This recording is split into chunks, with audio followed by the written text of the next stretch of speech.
I got a powerful reminder of this myself on our last campaign. Folks in Iowa, I know you may have heard this story, but it was early in the primaries, and we were still way down in the polls, and I think this office has just finally gotten the heat turned on. And at the time, I was still competing in South Carolina. It was one of the early primary states, and I really wanted the endorsement of a state representative down there. I'd met her at some function where nobody knew me, nobody could pronounce my name. They're wondering, what's he thinking?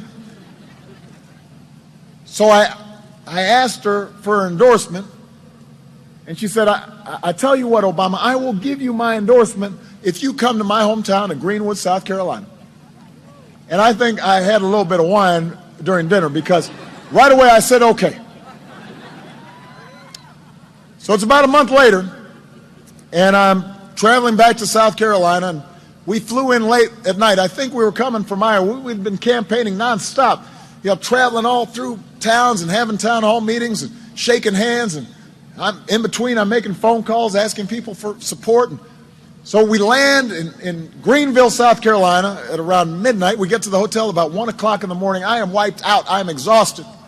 And I'm dragging my bags to my room. Back then, we didn't fly on Air Force One, and the accommodations were a little different. And just as I'm about to walk into the room, one of my staff taps me on the shoulder and they say, excuse me, Senator. I was a senator back then. We're going to have to wake up and be on the road at 6:30 in the morning. And I said, what? Why? Well, you made this promise to go to Greenwood, and it's several hours away.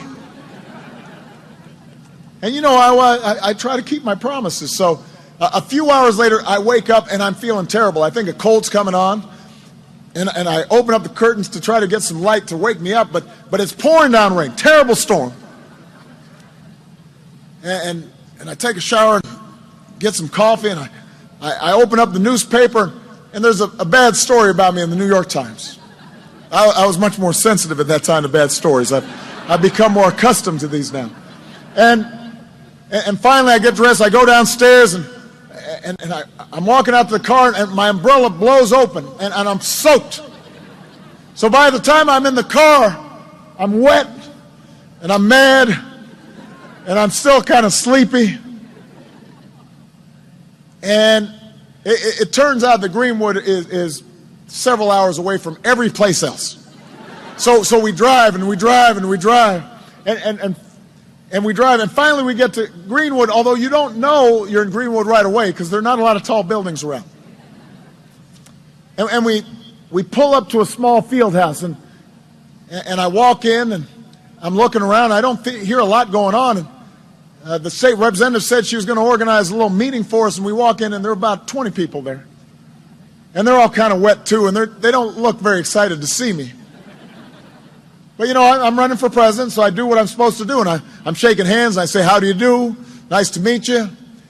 And I'm making my way around the room, and suddenly I hear this voice cry out behind me, fired up! And I'm startled, and I don't know what's going on. But everybody in the room, this is a small room, they act like this is normal. And when the voice says fired up, they all say ready to go. And so once again, I hear the voice, fired up. And they say fired up. They say ready to go, ready to go. And so I look around, I turn behind me, there's this small woman. She's about 60 years old. Looks like she just came from church. She got a big church hat. And she's looking at me, kind of peering at me, and she's grinning, smiling, looking happy. Turns out she's a city councilwoman from Greenwood who also moonlights as a private detective. I'm not making this up. This is true. And it turns out she's famous throughout the area. When she goes to football games and when she goes to rallies and she goes to community events, she does this chant of hers. She does it wherever she goes. So for the next few minutes, she just keeps on saying, fired up.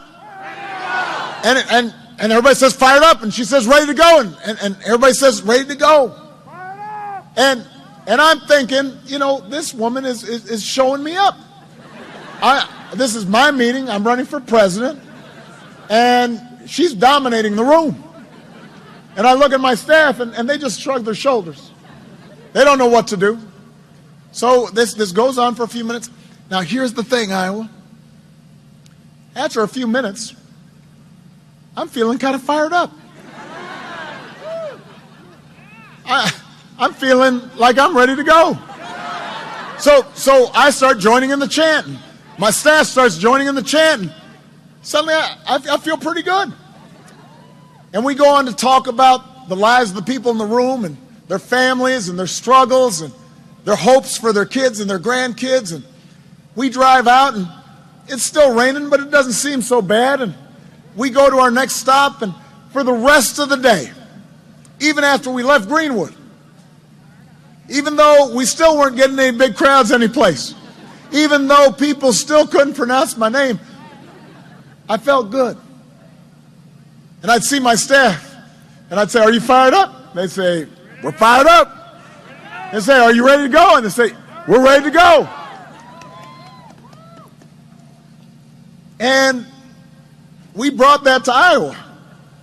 And during our rallies, this became a chant. And we'd have signs saying, "Fired up, ready to go." And the woman, her name was Edith Child, she became a celebrity.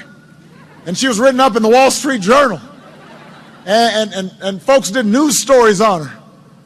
And this became one of the anthems of our campaign back in 2008. Now, here's the end of the story, though.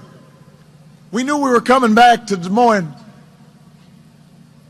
for the last campaign rally I'll ever do for me.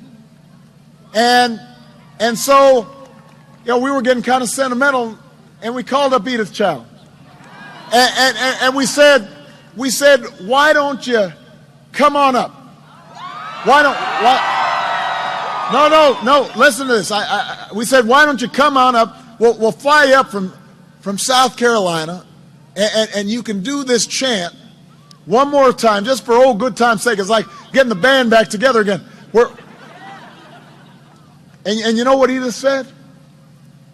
She said, I'd love to see you, but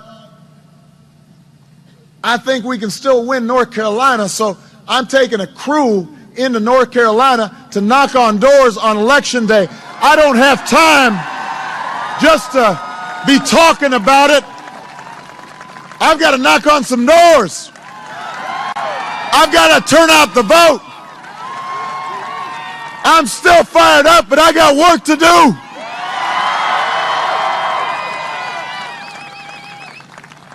And that shows you what one voice can do. One voice can change a room.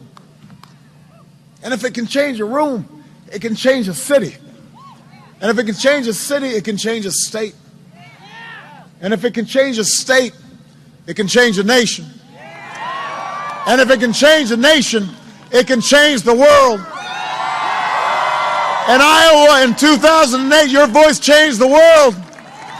And Edith Child asked me to ask you that if you're willing to still stand with me tomorrow, if you're willing to get your friends and your neighbors and your coworkers to the polls tomorrow,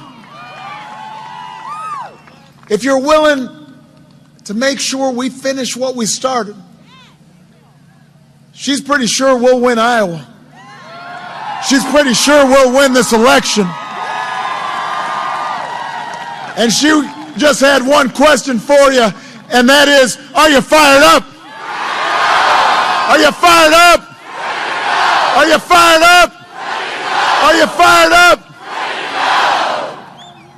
Iowa, tomorrow let's remind the world just why it is the United States of America is the greatest nation on earth. I love you. Let's go vote. Let's keep moving forward. God bless you, and God bless the United States of America.